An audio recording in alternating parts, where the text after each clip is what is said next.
Dnes jsme vám chtěli ukázat, jak dobře vyčistit okna.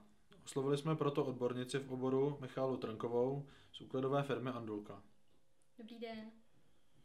I když okna nejsou plochou, kterou bychom špinili každý den a museli proto často čistit, jednou za čas je nutné věnovat se v rámci úklidu i této oblasti. Je to samozřejmě individuální, ale v Čechách je zvykem mít okna dvakrát ročně.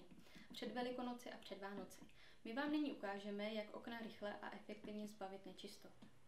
Připravíme si tyto pomůcky. Alkoholový čistič, 2 hadry a utěrku z mikrovlákna.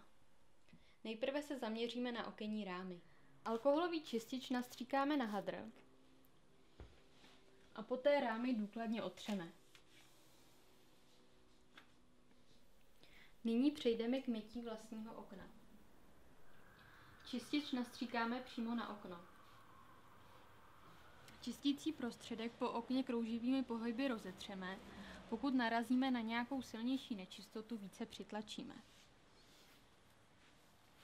Nyní je klíčem k úspěchu utěrka z mikrovlákna.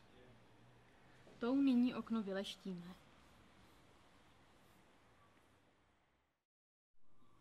A výsledkem je čisté okno beze šmouch. Doufáme, že vám tento návod pomůže při vánočním úklidu, který je za dveřmi.